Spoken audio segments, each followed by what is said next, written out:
నమస్తే, welcome to prime time news. నేను షీలా. బులెటిన్ల ముందు ఫోన్ ట్యాపింగ్ వ్యవహారంపై తొలిసారి రెస్పాండ్ అయ్యారు Telangana CM Revanth Reddy. Phone tapping పై విచారణ జరుగుతోంది అన్నారు. ఫోన్ ట్యాపింగ్ అంశంలో కేటీఆర్ చేసిన వ్యాఖ్యలపై తీవ్ర స్థాయిలో మండిపడ్డారు.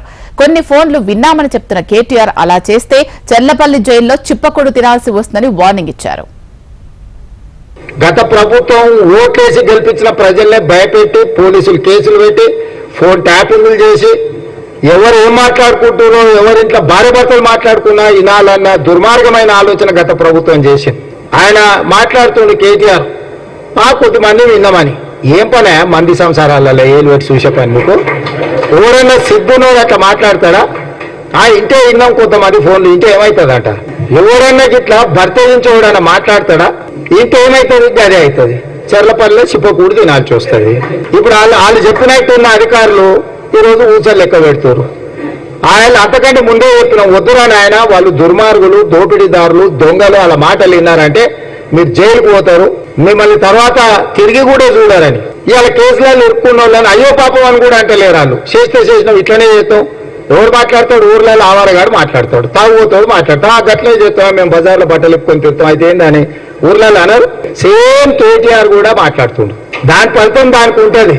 కాకపోతే దాని ఒక క్రమ పద్ధతిలో విచారణ చేసి చట్టపరంగా చర్యలు తీసుకోవాలి. కాబట్టి విచారణ జరుగుతుంది. అంతకుముందు ఎవరైనా ఫోన్లలో మాట్లాడుకోవాలన్నా భయపడేది, ఎవరైనా కలిస్తే ఎవరైనా రికార్డు చేస్తుండే అనే భయం ఉండే. ఇవాళ ఎవరైనా స్వేచ్ఛగా వాళ్ళ జీవితాలలో వాళ్ళు స్వేచ్ఛగా మాట్లాడుకునే పరిస్థితి రాష్ట్రంలో స్వేచ్ఛ తీసుకొచ్చినాము. 5 ఎకరాల వరకు అందరికీ రైతు బంధు డబ్బులు వేశామని డిప్యూటీ సీఎం భట్టి విక్రమార్క స్పష్టం చేశారు. 64 లక్షలకు పైగా రైతులకు డబ్బులు చేరాయని, మరో 5 లక్షల మందికి మాత్రమే జమ చేయాల్సి ఉందని అన్నారు. బీఆర్ఎస్ కంటే ముందుగానే రైతు బంధు డబ్బులు వేశామన్నారు. దీనిపై చర్చకు ఎవరితోనైనా సిద్దమన్నారు భట్టి విక్రమార్క. 5 ఎకరాల వరకు ఇప్పటికే పూర్తిగా రైతు బంధుకు సంబంధించిన డబ్బులు వేయటం జరిగింది. మిగతా అన్ని కూడా ప్రోగ్రెస్ లో ఉన్నాయి. 64,75,000 మంది రైతులకి 5,575 కోట్లు ఇప్పటికే రైతు బంధు రూపేణ వారి వారి అకౌంట్లో వేయటం జరిగింది. ఇక మిగిలి ఉన్నటువంటి అంటే దాదాపు కేవలం 5 లక్షల మంది రైతులు మాత్రమే మిగిలి ఉన్నారు. అంటే దాదాపు 65 లక్షల మందికి ఇప్పటికి సంపూర్ణంగా రైతు బంధు అందించాం. మిగిలి ఉన్నది కేవలం 5 లక్షల మంది రైతులు మాత్రమే. వారికి కూడా ఆ ప్రాసెస్ అంతా కూడా మేము కంటిన్యూ చేస్తూ ముందుకు తీసుకుని వెళ్తా ఉన్నాం. ఉదాహరణకి పార్టీ ఎవరికి టికెట్ ఇచ్చినా గెలుపు కోసం పనిచేస్తానని మంత్రి కోమటిరెడ్డి వెంకటరెడ్డి చెప్పారు. మీడియాతో చిట్చాట్లో మాట్లాడిన కోమటిరెడ్డి తెలంగాణ కోసం తప్ప ఎప్పుడూ పార్టీని వ్యతిరేకించలేదు అన్నారు. టికెట్ల విషయంలో జోక్యం చేసుకోవాలని, పార్టీలో సీనియర్లకు ఎవరికీ అన్యాయం జరగదని అన్నారు. దానం నాగేందర్ ఎమ్మెల్యే పదవికి రాజీనామా చేయకుండా పార్లమెంట్ ఎన్నికల్లో పోటీ చేయడం లీగల్ గా సమస్యలు ఎదుర్కోవాల్సి వస్తుంది అన్నారు. ఒక పార్టీలో ఎమ్మెల్యేగా గెలిచి మరో పార్టీలో ఎంపీగా పోటీ చేయడం ఇబ్బంది ఎదురవుతుందని కోమటిరెడ్డి అభిప్రాయపడ్డారు. కేసీఆర్ చేసిన పాపాల వల్లే కరువు వచ్చిందని కోమటిరెడ్డి విమర్శించారు. కాళేశ్వరం పేరుతో అడ్డంగా దోచుకున్నారని, ఏ ముఖం పెట్టుకుని నల్లగొండ జిల్లా పర్యటనకు వస్తారని ప్రశ్నించారు. తెలంగాణలో కాంగ్రెస్ లో అధికారంలోకి వచ్చిన తర్వాత నుంచి ఆ పార్టీలోకి రాజకీయ వలసలు కొనసాగుతున్నాయి. ఒకరేమో స్వంత భవిష్యత్తు కోసం పార్టీ మారుతుంటే మరొకరు పదవుల కోసం కండువాలు మారుస్తున్నారు. ఈ నేపథ్యంలో బీఆర్ఎస్ లోని కీలక నేతలంతా గులాబీ పార్టీని వీడి కాంగ్రెస్ కండువా కప్పుకుంటున్నారు. లేటెస్ట్ గా బీఆర్ఎస్ సీనియర్ నేతలైన కేశవరావు, కడియం శ్రీహరుడు కూడా కాంగ్రెస్ లో చేరబోతున్నారు. రాజకీయాల నుంచి రిటైర్మెంట్ తీసుకునే సమయంలో ఈ పార్టీ మారడం వ్యవహారం ఇప్పుడు హాట్ టాపిక్ అయింది. అయితే వారు పార్టీ మారేది కూతుర్ల కోసమే అనే చర్చ ఇంకాస్త ఆసక్తిని పెంచుతోంది. కేకే కూతురు హైదరాబాద్ మేయర్ గద్వాల విజయలక్ష్మి, కడియం శ్రీహరి కూతురు కావ్య త్వరలోనే హస్తం పార్టీలో చేరుతున్నారు అనే ప్రచారం జరుగుతోంది. కూతుర్ల రాజకీయ భవిష్యత్తు కోసం తండ్రులు పార్టీ మారుతున్నారు అనే చర్చ రాజకీయ వర్గాల్లో జరుగుతోంది. పార్లమెంట్ ఎన్నికల వేళ తెలంగాణ రాజకీయాలు రసవత్తరంగా మారుతున్నాయి. సీఎం రేవంత్ రెడ్డితో సీనియర్ నేత కేకే భేటీ అయ్యారు. కాంగ్రెస్ లో చేరే అంశంపై సీఎంతో ఆయన చర్చిస్తున్నారు. ఇప్పటికే కాంగ్రెస్ లో చేరుతున్నట్టు ప్రకటించిన కేకే నిన్న ఫామ్ హౌస్ లో కేసీఆర్ తోనూ భేటీ అయ్యారు. అటు కేకే కూతురు మేయర్ గద్వాల విజయలక్ష్మి సైతం కాంగ్రెస్ లో చేరుతున్నారు.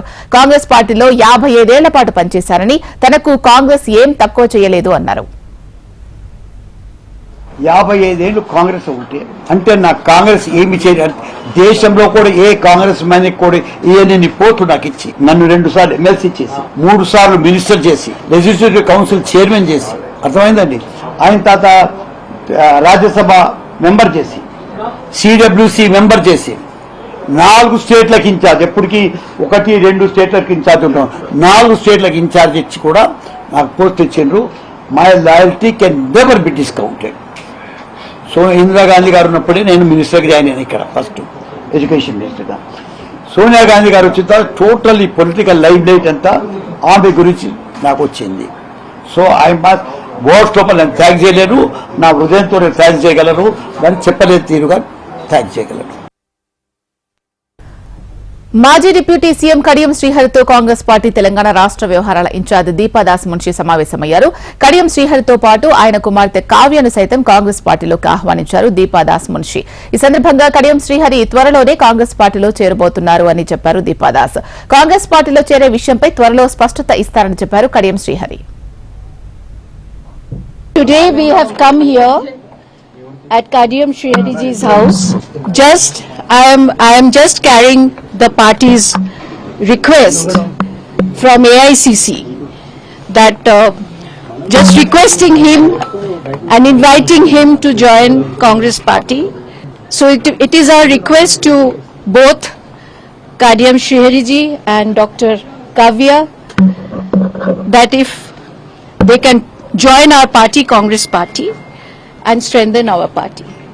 So this is our request from Congress party. We have come over here and they have with great honor honored us, and Kadiyam Shrihariji is very respectfully recollecting Khargeji's when he was minister from Andhra.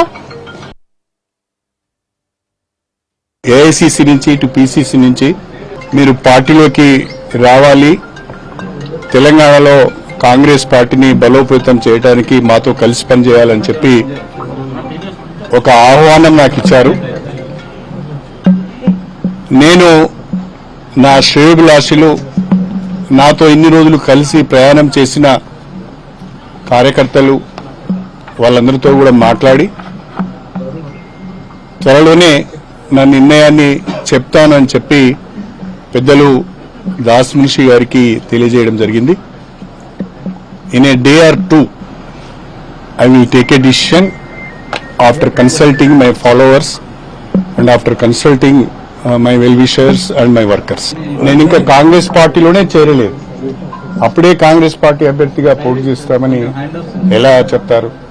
కాబట్టి yet I have not taken a decision. I have to take a decision first. Then I will think. For various reasons, party is losing ground. For various reasons, people are moving away from BRS. Party మారిన నేతలపై BRS working president KTR మండిపడ్డారు. వారు కేసీఆర్ కాళ్లు పట్టుకున్నా పార్టీలో చేర్చుకోము అన్నారు. మహేందర్ రెడ్డి, రంజిత్ రెడ్డి నమ్మించి మోసం చేశారు అన్నారు. పార్టీ మారమని చెప్పి 15 రోజుల్లో జెండాలు మార్చారని ధ్వజమెత్తారు. ఇంటి దొంగలను ఈశ్వరుడు కూడా పట్టలేరని చెప్పారు.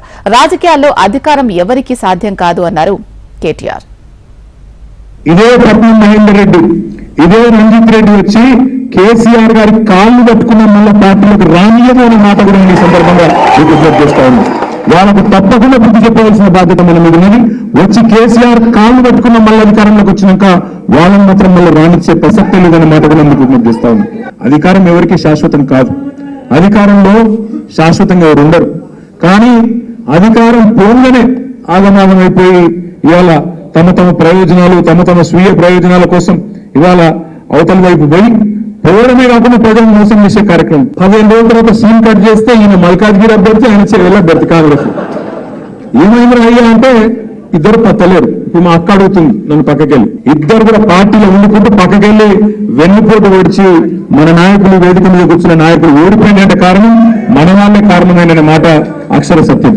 ఇంటి దొంగను ఈశ్వరుడిగా రైతు బంధు ఇవ్వకుండా రైతులను కాంగ్రెస్ ప్రభుత్వం మోసం చేసిందని మాజీ మంత్రి హరీష్ రావు ఆరోపించారు. రాబోయే ఎన్నికలు ముగిసిన తర్వాత సగానికి సగం కోతలు విధించే అవకాశం ఉంది అన్నారు. ఎప్పట్లాగే రైతులకు రైతు బంధు రావాలి అంటే కారు గుర్తుకే ఓటేయాలని హరీష్ రావు పిలుపునిచ్చారు. అప్పుడు పోయి ఎన్నికల్లో ఏం చెప్పిండ్రు, ఇప్పుడు వస్తే 10,000, మేము వచ్చినాకైతే 15,000 రైతు బంధు ఇస్తాము అన్నారు. నా 10 వడకపోయి నా 15 వడకపోయి రైతు బంధు విషయంలో మోసం చేసిందా లేదా అంటే ఇలా రైతు బంధు 15,000 ఇవ్వకుండా రైతుల్ని మోసం చేసింది. అదేవిధంగా ఈ కాంగ్రెస్ పార్టీ ఎన్ని మాటలు మార్చిందో కూడా మీరు చూసిండ్రు. రేపు కూడా ఇంక ఇప్పుడు పార్లమెంట్ ఎలక్షన్లు ఉన్నాయి బాబు. ఒక్కసారి పార్లమెంట్ ఎలక్షన్ అయిపోతే సగానికి సగం రైతు బంధు కోత పెట్టేస్తారు, అందరికీ పంగనామాలు పెడతాడు.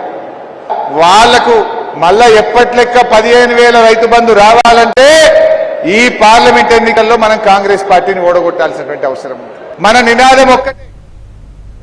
బీఆర్ఎస్ బాటలోనే కాంగ్రెస్ నడుస్తోందని కేంద్ర మంత్రి కిషన్ రెడ్డి విమర్శించారు. హైదరాబాద్ లో రియల్టర్లు, బిల్డర్లు, వ్యాపారులను కాంగ్రెస్ పార్టీ వేధిస్తోందని ఆరోపించారు. కాంగ్రెస్ పార్టీలో చేరాలని ఎమ్మెల్యేలను రేవంత్ రెడ్డి బెదిరిస్తున్నారని అన్నారు. సార్వత్రిక ఎన్నికల తర్వాత కాంగ్రెస్ పార్టీ మరింత బలహీనపడుతోంది అన్నారు కిషన్ రెడ్డి.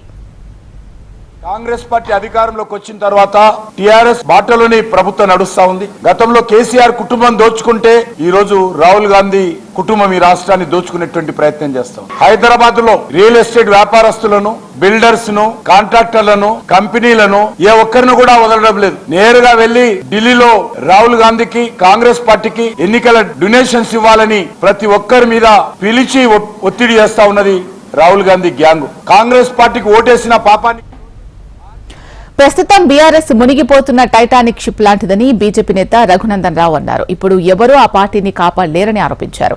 రంజిత్ రెడ్డి నుంచి కడియం కావ్య వరకు సీటు కేటాయించినా పార్టీని వదిలి వెళ్లిపోతున్నారు అన్నారు. నాయకుడి మీద విశ్వాసం లేకపోవడానికి ఇది నిదర్శనమని రఘునందన్ రావు అన్నారు. ప్రస్తుతం టీఆర్ఎస్ ఎలియాస్ బీఆర్ఎస్ అనే పార్టీ ఒక మునిగిపోతున్నటువంటి టైటానిక్ షిప్. హరీష్లు, కేటీఆర్లు, కేసీఆర్లు ఇంకెవరు కూడా దాన్ని కాపాడేటువంటి పరిస్థితి. అభ్యర్థి పేరు గౌరవనీయులు రంజిత్ రెడ్డి చేవెళ్ల పార్లమెంట్ అభ్యర్థిగా ప్రకటించారు. ఆడ మొదలైన పలాయనవాదం, ఆడ మొదలైన పారిపోవడం, ఆడ మొదలైన టైటానిక్ షిప్ అనే మునిగిపోయే కార్యక్రమం నిన్న రాత్రి సోదరి శ్రీమతి కడియం కావ్య వరకు కొనసాగుతూ వచ్చింది. నాయకుల మీద విశ్వాసం లేకపోవడం, వారు అధికారంలో ఉన్నప్పుడు అహంకారంతో మనుషులని మనుషులుగా చూడక చేసిన పొరపాట్లు, కుంభకోణాలు వెరసి ఈ రోజు మీరు టైటానిక్ లాగా కాలగర్భంలో కలిసిపోతున్నారు. ఏడలేని టీఆర్ఎస్ ఏపీలో రెండోసారి అధికారమే లక్ష్యంగా జగన్ చేపట్టిన మేమంతా సిద్దం బస్సు యాత్ర కొనసాగుతోంది. ఇవాళ కర్నూలు జిల్లా పెంచుకలపాడు నుంచి బస్సు యాత్ర ప్రారంభమైంది. పాలకుర్తి, కోడుమూరు, వేముగోడు, గోనెగండ్ల మీదుగా ఎమ్మిగనూరు వరకు జగన్ బస్సు యాత్ర జరిగింది. ప్రచారంలో భాగంగా కోడుమూరు, గోనెగండ్లలో ప్రజలతో ముఖాముఖి నిర్వహించారు. ఎమ్మిగనూరు బహిరంగ సభలో పాల్గొని 5 ఏళ్ల వైసీపీ పాలనలో జరిగిన సంక్షేమం, అభివృద్ది గురించి వివరించారు సీఎం జగన్. ఈ ఎన్నికలు 2.5 కోట్ల మంది మహిళల భవిష్యత్తును నిర్ణయించే ఎన్నికలు అన్నారు. 2014లోని కూటమి మరోసారి జతకట్టాయని ఆక్షేపించారు. ఒక్క హామీని సైతం చంద్రబాబు అమలు చేయలేదని విమర్శించారు. మరి ఇదే చంద్రబాబు, ఇదే దత్తపుత్రుడు, ఇదే మోడీ గారి ఫోటో పెట్టుకొని 2014లో ఇంటింటికి పంపించిన ఈ పాంఫ్లెట్ లో ముఖ్యమైన హామీలు అంటూ తాను చెప్పిన ఈ పాంఫ్లెట్ లో కనీసం ఇందులో ఒక్కటంటే ఒక్కటైనా చేశాడా అని అడుగుతా ఉన్నా. పోనీ ప్రత్యేక హోదా ఇచ్చాడా అని అడుగుతా ఉన్నా. ఇవేమీ కూడా చేయకపోగా ఇప్పుడు చంద్రబాబు నాయుడు గారు మళ్లీ ఎన్నికలు వచ్చేసరికి మళ్లీ ప్రజలను మోసం చేసేందుకు మళ్లీ ఇదే ముగ్గురితో కలిశాడు. ఇదే చంద్రబాబు, ఇదే దత్తపుత్రుడు ఢిల్లీకి వెళ్లి మోడీ గారిని తెచ్చుకొని ఇదే మోడీ గారిని కూడా తెచ్చుకున్నాడు పొత్తులకి. ఇదే చంద్రబాబు నాయుడు గారు ఇప్పుడు ఏమంటా ఉన్నాడు, సూపర్ 6 అంట, సూపర్ 7 అంట, ప్రతి ఇంటికి కేజీ బంగారం అంట, ప్రతి ఇంటికి బెంజ్ కారు కొనిస్తాడట. మరి ఇలాంటి మోసాల నుంచి మన రాష్ట్ర పేదల భవిష్యత్తును కాపాడుకోవాలా వద్దా అని అడుగుతా ఉన్నా మిమ్మల్ని అందరినీ కూడా. ప్రజాగళం యాత్రలో భాగంగా బనగానపల్లిలో ప్రచారం నిర్వహించిన చంద్రబాబు వైసీపీపై విమర్శలు గుప్పించారు. ఎమ్మెల్యే కాటసాని రామిరెడ్డి బనగానపల్లెకు పట్టిన శని అని చంద్రబాబు అన్నారు. బ్రహ్మంగారు కాలజ్ఞానం రాసిన రవ్వలకొండను మింగేసిన అనకొండ రామిరెడ్డి అని ఆరోపించారు. బనగానపల్లెలో బొలెరో బ్యాచ్ ఉందని, అది సెటిల్మెంట్ బ్యాచ్ అని అభివర్ణించారు. బనగానపల్లెలో త్వరలో భారీ విపత్తు రాబోతుందని, ఆ విపత్తులో వైసీపీ బూడిదైపోతుందని చంద్రబాబు అన్నారు. ఇక్కడున్నాడు కాటసాని రామిరెడ్డి, బనగానపల్లికి పట్టిన శని వదిలించుకోవాలా లేదా? కొంతమంది ఎస్సీలను అడ్డం పెట్టుకుని బినామీలుగా పెట్టుకుని ప్రైవేట్ స్థలాల్ని కబ్జా చేసిన వ్యక్తి బ్రహ్మం గారు కాలజ్ఞానం రాసినటువంటి రవ్వల కొండ మింగేసిన ఆనకొండ. అవునా కాదా? ఆనకొండను వదిలిపెడతారా అని మిమ్మల్ని అడుగుతున్నా. బొలేరో బ్యాచ్ జ్ఞాపకం ఉందా? బొలేరో బ్యాచ్ జ్ఞాపకం ఉందా? సెటిల్మెంట్ బ్యాచ్ ఇది, రౌడీజం బ్యాచ్. సౌమ్యుడైన మా జనార్దన్ రెడ్డి తోలుకొచ్చినాక అజాత శత్రువుకే కోపం వస్తే ఏం జరుగుతుంది? విపత్తు జరగబోతుంది. ఆ విపత్తులో వైఎస్ఆర్ కాంగ్రెస్ పార్టీ బూడిదైపోతుంది. బస్ ఏపీ అసెంబ్లీ ఎన్నికల కేంద్ర లోక్సభ ఎన్నికల్లో పోటీ చేసే తమ అభ్యర్థుల మరో జాబితాను తాజాగా విడుదల చేసింది. టీడీపీ నుంచి 9 అసెంబ్లీ, 4 లోక్సభ స్థానాల్లో పోటీ చేసే అభ్యర్థులను ప్రకటించింది. అసెంబ్లీ అభ్యర్థులు చీపురుపల్లి కళా వెంకట్రావు, భీమిలి గంటా శ్రీనివాసరావు, పాడేరు వెంకట రమేష్ నాయుడు, దర్శి గొట్టిపాటి లక్ష్మి, రాజంపేట సుగవాసి సుబ్రహ్మణ్యం, ఆలూరు వీరభద్ర గౌడ్, గుంతకల్లు గుమ్మనూరు జయరాం, అనంతపురం అర్బన్ దగ్గుపాటి వెంకటేశ్వర ప్రసాద్, కదిరి కందికుంట వెంకట ప్రసాద్. లోక్సభ అభ్యర్థులు విజయనగరం కలిశెట్టి అప్పలనాయుడు, ఒంగోలు మాగుంట శ్రీనివాసులు రెడ్డి, కడప భూపేష్ రెడ్డి, అనంతపురం అంబికా లక్ష్మీనారాయణలు పోటీ చేరున్నట్లు టీడీపీ ప్రకటించింది. అనంతపురం టీడీపీలో అసంతృప్తి భగ్గుమంది. టీడీపీ కార్యాలయంపై ప్రభాకర్ చౌదరి వర్గీయులు దాడి చేశారు. కార్యాలయం లోపల ఫర్నిచర్ ను బయటకు తీసుకొచ్చి ముఖ్యమైన డాక్యుమెంట్లను దగ్ధం చేశారు. అయితే అనంతపురం టికెట్ తనకే వస్తుందని ప్రభాకర్ చౌదరి ఆశించారు. కానీ చివరి నిమిషంలో ఆ టికెట్ దగ్గుపాటి వెంకట ప్రసాద్ కు కేటాయించింది అధిష్టానం. దీంతో ఆగ్రహావేశాలకు గురైన ప్రభాకర్ చౌదరి వర్గీయులు పార్టీ కార్యాలయంలోనే నానా బీభత్సం సృష్టించారు. టీడీపీకి వ్యతిరేకంగా నినాదాలు చేస్తూ ఆందోళన చేపట్టారు. రాజకీయాలకు సంబంధం అంటే అనంతపురం నియోజకవర్గ సంబంధం లేని వ్యక్తికి ఇచ్చారని చెప్పారు. ఓకే, ఎందుకంటే ఎవరైనా టికెట్ ఆశించడంలో తప్పలేదు. చంద్రబాబు నాయుడు గారిని నమ్మి 5 సంవత్సరాలు ప్రతిపక్షంలో పోరాటం చేశాను. నా పోరాటానికి ఒకవేళ నా వ్యయ ప్రసాదాలకు వచ్చి చేసిన దానికి నేను బాధపడంలా. కార్యకర్తలు నాయకులు కష్టపడి పనిచేశారు. చాలామంది నన్ను నమ్మారు, చంద్రబాబు నాయుడు గారు నమ్మారు. రేపు ప్రభుత్వం వస్తుంది, తర్వాత మా కష్టాలు తీరుతాయని అధికార పార్టీలో పెట్టినటువంటి అనేక మానసిక క్షోభను భరించారు, అనేక ఒత్తిళ్లు తట్టుకున్నారు, కేసులు పెట్టారు, అక్రమంగా బనాయించారు. వ్యక్తిగతంగా నా వ్యాపారాలను కూడా క్రషర్లు కావచ్చు, గ్రానైట్ మైన్స్ కావచ్చు.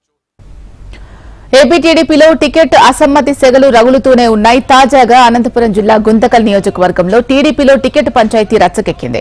ఇటీవల ప్రకటించిన జాబితాలో గుంతకల్ అసెంబ్లీ సీటును మాజీ మంత్రి వైసీపీ నుండి టీడీపీలో చేరిన గుమ్మనూరు జయరాంకు కేటాయించారు చంద్రబాబు. గుంతకల్ టీడీపీ ఇన్ఛార్జ్ జితేంద్ర గౌడ్ ను కాదని చివరకు జయరాంకే టికెట్ ఇచ్చింది హైకమాండ్. సుదీర్ఘ మంతనాల తర్వాత ఈ నిర్ణయం తీసుకుంది. దీంతో టీడీపీ అధిష్టానం నిర్ణయంపై జితేంద్ర గౌడ్ అనుచరులు ఫైర్ అయ్యారు. జితేంద్ర గౌడ్ కు టికెట్ ఇవ్వకపోవడంపై నిరసన వ్యక్తం చేశారు. గుంతకల్ టీడీపీ కార్యాలయం ఎదుట నిప్పు పెట్టి ఆందోళనకు దిగారు. టీడీపీ జెండాలతో పాటు చంద్రబాబు ఫ్లెక్సీలను తగలబెట్టి నిరసన గళం వినిపించారు. విజయనగరం జిల్లా చీపురుపల్లి టీడీపీలో అసంతృప్తి భగ్గుమంది. చీపురుపల్లి ఎమ్మెల్యే టికెట్ తనకు కేటాయించకపోవడంతో కిమిడి నాగార్జున అసహనం వ్యక్తం చేశారు. టీడీపీ కార్యాలయంలో నాగార్జున అనుచరులు బీభత్సం సృష్టించారు. కరపత్రాలు తగులబెట్టి చంద్రబాబుకు లోకేష్ కు వ్యతిరేకంగా నినాదాలు చేశారు. 5 ఏళ్లుగా పార్టీలో కష్టపడుతున్నా తనను కాదని కళా వెంకట్రావుకు కేటాయించడంతో మనస్తాపం చెందిన నాగార్జున టీడీపీ సభ్యత్వానికి పదవికి రాజీనామా చేశారు. ఈ ఎన్నికల్లో కళా వెంకట్రావుకు సహకరించేది లేదని నాగార్జున తేల్చి చెప్పారు. త్వరలోనే తన భవిష్యత్ నిర్ణయం ప్రకటిస్తానని తెలిపారు. ఇప్పుడే సీట్స్ అనేవి ఇంకా రావడం అనేది జరిగింది. మేము రాజీనామా చేస్తున్నాం. నేను ఎవరిని కూడా రాజీనామాలు చెయ్యండి అని చెప్పి రెచ్చగొట్టే వ్యక్తినో ప్రతిమాల వ్యక్తినో కాదు. నేనైతే ఇంకా క్షవరం అయిపోయింది. నాకు రాజకీయాల దగ్గర నుంచి చూశాను. కష్టపడితే ఏదో ప్రతిఫలం ఉంటుందని చెప్పి అనుకున్నాము. గెలిపోవటముల మాట పక్కన పెడితే అందరికీ స్ఫూర్తిగా పోరాటం చేశామంటే ఏదో మంచి జరుగుద్ది అనేది అనుకున్నాము. ఏపీ అసెంబ్లీ లోక్సభ ఎన్నికల ప్రచారానికి సమర శంఖం పూరించనున్నారు జనసేన అధినేత పవన్ కళ్యాణ్. కూటమి గెలుపే లక్ష్యంగా ప్రచార బరిలోకి దిగబోతున్నారు. వారాహి యాత్రతో రాష్ట్రాన్ని చుట్టేయబోతున్నారు. కూటమి అభ్యర్థుల ప్రకటన దాదాపు పూర్తి కావడంతో సేనాని తొలి విడత ఎన్నికల ప్రచారంలో భాగంగా స్కెడ్యూల్ ఖరారైంది. మొదట విడతగా తాను పోటీ చేసే పిఠాపురంతో పాటు 10 నియోజకవర్గాల్లో పర్యటించబోతున్నారు పవన్. రేపటి నుంచి ఏప్రిల్ 12 వరకు పవన్ ఫస్ట్ విడత వారాహి యాత్ర కొనసాగనుంది. వారాహి విజయ యాత్రను రేపు పిఠాపురం నుంచే ప్రారంభించబోతున్నారు. రేపటి నుంచి ఏప్రిల్ 2 వరకు పిఠాపురంలో పవన్ వారాహి యాత్ర కొనసాగుతుంది. ఏప్రిల్ 3న తెనాలిలో, ఏప్రిల్ 4న నెల్లిమర్లలో, ఏప్రిల్ 5న అనకాపల్లిలో, ఏప్రిల్ 6న యలమంచిలి, ఏప్రిల్ 7న పెందుర్తి, ఏప్రిల్ 8న కాకినాడ రూరల్, ఏప్రిల్ 9న మళ్లీ పిఠాపురంలో పర్యటిస్తారు పవన్. ఏప్రిల్ 10న రాజోలు, ఏప్రిల్ 11న పి గన్నవరం, ఏప్రిల్ 12న రాజానగరం నియోజకవర్గంలో పవన్ వారాహి యాత్ర కొనసాగనుంది. ఒక్కో నియోజకవర్గంలో 2 సమావేశాలు, 1 బహిరంగ సభ ఉండేలా రూట్ మ్యాప్ సిద్దం చేశారు. అలాగే పర్యటనలో నియోజకవర్గ, మండల, బూత్ స్థాయి నాయకులతో పవన్ సమావేశమవుతారు. ఎన్నికల్లో అనుసరించాల్సిన వ్యూహం, నాయకుల మధ్య సమన్వయం, కలిసి పనిచేసేలా కూటమి క్యాడర్ కు దిశానిర్దేశం చేయనున్నారు జనసేనాని. ఈ సందర్భంగా కూటమిలోని మహిళా నేతలతో కూడా పవన్ సమావేశం కానున్నారు. వారాహి యాత్రతో కూటమిలో జోష్ నింపే ప్రయత్నం చేయబోతున్నారు. ప్రణీత్ రావు ఫోన్ ట్యాపింగ్ కేసులో పోలీసులు దర్యాప్తు వేగవంతం చేశారు. ఇప్పటికే ఈ కేసులో అరెస్టుల పర్వం కొనసాగుతూ ఉండగా ఇందులో ప్రమేయం ఉన్న టాస్క్ ఫోర్స్ మాజీ డీసీపీ రాధాకిషన్ రావును అరెస్ట్ చేశారు. గాంధీ ఆసుపత్రిలో వైద్య పరీక్ష నిర్వహించిన అనంతరం కొంపల్లి న్యాయమూర్తి ముందు హాజరుపరిచారు. రాధాకిషన్ కి జడ్జి కన్యాలాల్ 14 రోజుల పాటు రిమాండ్ విధించడంతో చెంచల్గూడ జైలుకు పోలీసులు తరలించారు. ఆంధ్ర సరిహద్దు కొటియా వివాదాస్పద గ్రామాల్లో ఒడిషా అధికారులు ఓవర్ యాక్షన్ కు పాల్పడ్డారు. విద్యుత్ మీటర్ల కోసం దరఖాస్తు చేసుకున్న గ్రామస్తులకు విద్యుత్ మీటర్లు అమర్చేందుకు వెళ్లిన సిబ్బందిని ఒడిషా పోలీసులు అడ్డుకున్నారు. విద్యుత్ మీటర్లను కోరాపుట్ పోలీస్ స్టేషన్ లో అప్పగించారు. ఎన్నికల కోడ్ అమల్లో ఉండడంతో అడ్డుకుంటున్నట్లు ఒడిషా అధికారులు చెబుతున్నారు. కోరాపుట్ జిల్లా కలెక్టర్ అనుమతి తీసుకోవాలని తేల్చి చెప్పారు. ఇరు రాష్ట్రాలకు చెందిన ఉన్నతాధికారుల జోక్యంతో విద్యుత్ మీటర్లు అప్పగించారు. విద్య, వ్యవసాయం రంగాల్లో సాంకేతికత కీలక పాత్ర పోషిస్తోందని ప్రధాని మోడీ అన్నారు. కృత్రిమ మేధతో కొత్త సవాళ్లు ఎదురవుతున్నట్లు తెలిపారు. ప్రధాని మోడీ మైక్రోసాఫ్ట్ అధినేత బిల్ గేట్స్ చాయ్ పే చర్చలో పాల్గొన్నారు. ఈ సందర్భంగా డిజిటల్ టెక్నాలజీ సహా పలు రంగాలపై వీరిద్దరూ చర్చించారు. G20 సదస్సులో ఏఐ టెక్నాలజీని వినియోగించామన్నారు. जैसे मैंने G20 में AI का बहुत उपयोग किया, मेरे पूरे G20 का परिसर था, उसमें पूरा का पूरा AI का उपयोग करके सारे इंटरप्रिटेशन की व्यवस्था मैंने AI से की. मैंने मेरे सभी ड्राइवर्स को मोबाइल फोन पर ऐप डाउनलोड करवा दिया. उसके साथ बैठे हुए गेस्ट उनका करवा दिया. मान लीजिए वो फ्रेंच भाषा जानते हैं तो ड्राइवर के पास తనకు సీటు రాగానే కాంగ్రెస్ నేతలు చీప్ పాలిటిక్స్ ప్లే చేశారని మండి బీజేపీ అభ్యర్థి కంగనా రనౌత్ మండిపడ్డారు. హిమాచల్ ప్రదేశ్ లోని మండి సిటీలో తొలి రోజు భారీ ర్యాలీ నిర్వహించారు కంగనా. ప్రచారంలో భాగంగా తొలి రోజే కాంగ్రెస్ ను టార్గెట్ చేస్తూ కంగనా విమర్శలు గుప్పించారు. కాంగ్రెస్ నీచ రాజకీయాలకు తెల్లరేపిందని ఆగ్రహం వ్యక్తం చేశారు. తన అభ్యర్థిత్వాన్ని కాంగ్రెస్ అంగీకరించలేకపోయిందని రాహుల్ గాంధీని విమర్శించారు. శక్తికి వ్యతిరేకంగా పోరాడతామని రాహుల్ చేసిన వ్యాఖ్యలపై కంగనా రనౌత్ ధ్వజమెత్తారు. మహిళలను కించపరిచేలా రాహుల్ వ్యాఖ్యలు చేశారని ఆరోపించారు. उसके बाद हम खुश हुए और कांग्रेस को ये खुशी नहीं भाई. उन्होंने अपनी कुराजनीति शुरू कर दी. उनके जो शीर्ष नेतृत्व हैं राहुल गांधी, वो कहते हैं कि जो हिंदुओं में शक्ति है उसे मुझे नष्ट करना है. इस तरह की बातें करते हैं वो. जाहिर सी बात है. फिर उनके जो स्पोक्स पर्सन हैं वो कहते हैं कि मंडी की जो लड़कियां हैं उनके भाव क्या चल रहे हैं. इस तरह की नीच और अभद्र बातें सुन के किसका दिल नहीं घबरा जाएगा. वो मंडी బీహార్లో ఇరుపక్షాల ఇండీ కూటమి బ్లాక్ మధ్య లోక్సభ ఎన్నికల సీట్ల పంపిణీ ఒప్పందం కుదిరింది. మొత్తం 40 సీట్లకు గాను పూర్నియా, హాజీపూర్తో సహా 26 స్థానాల్లో పోటీ చేస్తామని ఆర్జేడీ ప్రకటించింది. కిషన్ గంజ్, పాట్నా సాహిబ్తో సహా 9 స్థానాలు కాంగ్రెస్ కు కేటాయించింది. వామపక్షాలు 5 స్థానాల్లో పోటీ చేరున్నాయి. అయితే ఆర్జేడీ ఏకపక్షంగా సీట్లు కేటాయించడంపై కాంగ్రెస్ పార్టీ అసంతృప్తి వ్యక్తం చేసింది. కతిహార్, పూర్నియా సీట్లు తమకు కావాలని ఆ పార్టీ డిమాండ్ చేస్తోంది. సీట్ల ఖరారుపై భాగస్వామ్య పార్టీల మధ్య మౌఖికంగా ఒప్పందం కుదిరిందని తేజస్వి యాదవ్ తెలిపారు. అన్ని పార్టీలకు గౌరవప్రదమైన సీట్లు లభిస్తాయని అన్నారు. కాంగ్రెస్ పార్టీకి మరో బిగ్ షాక్ తగిలింది. ఆదాయ పన్ను శాఖ కాంగ్రెస్ పార్టీకి పన్ను నోటీసులు జారీ చేసింది. 4 ఏళ్ల పాటు రీ అసైన్మెంట్ ప్రొసీడింగ్స్ ప్రారంభించాలి అన్న ఆదాయ పన్ను శాఖ ఆదేశాలను సవాల్ చేస్తూ కాంగ్రెస్ పార్టీ దాఖలు చేసిన పిటిషన్ను ఢిల్లీ హైకోర్టు కొట్టేసిన విషయం తెలిసిందే. ఈ పిటిషన్ను హైకోర్టు కొట్టేసిన మరుసటి రోజే ఆదాయ పన్ను శాఖ 1700 కోట్ల బకాయి పన్ను రికవరీ చేయాలని నోటీసులు ఇవ్వడం విశేషం. ఈ విషయాన్ని కాంగ్రెస్ నేత వివేక్ తన్ఖా వెల్లడించారు. 2017-18 నుంచి 2020-21 అసెస్మెంట్ సంవత్సరాలకు సంబంధించి పెనాల్టీ వడ్డీని కలిపి పన్ను రికవరీ చేయాలని నోటీసులో పేర్కొంది. ఐటీ శాఖ నుంచి వచ్చిన తాజా నోటీసులపై కాంగ్రెస్ పార్టీ మండిపడింది. లోక్సభ ఎన్నికలకు ముందు తమ పార్టీని ఆర్థికంగా కుంగదీసేందుకు బీజేపీ ప్రయత్నిస్తోందని ఆరోపించింది. పన్ను చట్టాలను బీజేపీ తీవ్రంగా ఉల్లంఘిస్తోందని ఆరోపించింది. కమలం పార్టీ నుంచి 4,600 కోట్లు వసూలు చేయాలని కాంగ్రెస్ పార్టీ కోశాధికారి అజయ్ మాకెన్ డిమాండ్ చేశారు. उसके ऊपर कितना इनकम टैक्स लगना चाहिए, कितनी उसके ऊपर इंटरेस्ट लगना चाहिए और पिछले 7 सालों का जो हम लोगों ने हिसाब लगाया है उससे 4,600 करोड़ रुपया बीजेपी के ऊपर पेनल्टी लगती है. 4,600 करोड़ रुपए, 4,600 करोड़. దేశంలో అత్యంత అవినీతి నియంత శక్తులకు వ్యతిరేకంగా తన భర్త పోరాడుతున్నారని ఢిల్లీ ముఖ్యమంత్రి అరవింద్ కేజ్రీవాల్ సతీమణి సునీత అన్నారు. ఆయనకు అండగా ఉండేందుకు ప్రజలందరి ఆశీర్వాదం కావాలని కోరారు. ఈ మేరకు మరో వీడియో సందేశం విడుదల చేసిన ఆమె వాట్సాప్ ప్రచారాన్ని ప్రారంభించారు. తన భర్త నిజమైన దేశభక్తుడు అన్నారు. కోర్టులో నిల్చొని నిజానిజాలన్నీ బయటపెట్టాలంటే చాలా ధైర్యం కావాలి అన్నారు. ప్రస్తుతం ఆయన నియంత శక్తులను సవాల్ చేస్తున్నారని ఆమె అన్నారు. ఇప్పుడు మనమంతా ఆయనకు మద్దతుగా ఉండాల్సిన అవసరం ఉంది అన్నారు. अरविंद जी ने देश की सबसे ताकतवर, भ्रष्टाचारी और तानाशाही ताकतों को ललकारा है. आपने अरविंद जी को अपना भाई, अपना बेटा कहा है.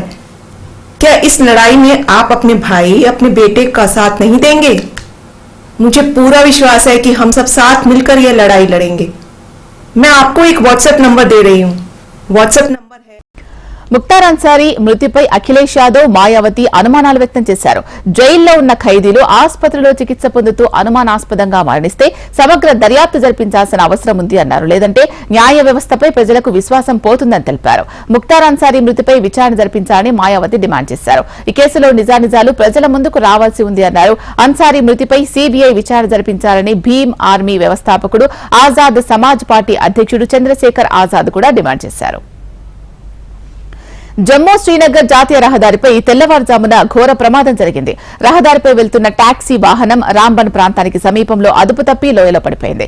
ఈ ప్రమాదంలో వాహనంలో ప్రయాణిస్తున్న వారిలో 10 మంది మృతి చెందినట్లు సమాచారం. ప్రమాద సమాచారం అందిన వెంటనే state SDRF civil quick response team ఘటనాస్థలికి చేరుకుని సహాయక చర్యలు చేపట్టింది. ఘటనపై పోలీసులు కేసు నమోదు చేసుకుని దర్యాప్తు చేస్తున్నారు.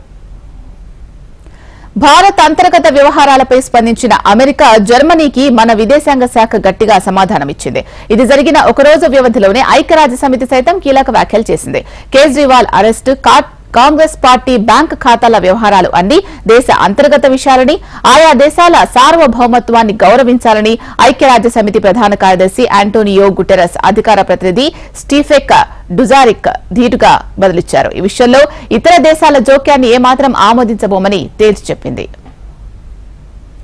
తిరుమలలో భక్తుల రద్దీ కొనసాగుతోంది. 30 కంపార్ట్మెంట్లలో భక్తులు వేచి ఉన్నారు. సర్వదర్శనం చేసుకునే వారికి 18 గంటల సమయం పడుతోంది. ప్రత్యేక ప్రవేశ దర్శనం చేసుకునే భక్తులకు 7 గంటల సమయం పడుతోంది. నిన్న 65,992 మంది భక్తులు తిరుమల శ్రీవారిని దర్శించుకున్నారు. 25,698 మంది భక్తులు తలనీలాలు సమర్పించుకోగా 3.5 కోట్లు శ్రీవారి హుండీ ఆదాయం వచ్చింది. ఇవి ప్రైమ్ టైమ్ న్యూస్ విశేషాలు. చూస్తూనే ఉండండి హెచ్ఎం టీవీ. వార్త ఆగదు, నిజం దాగదు.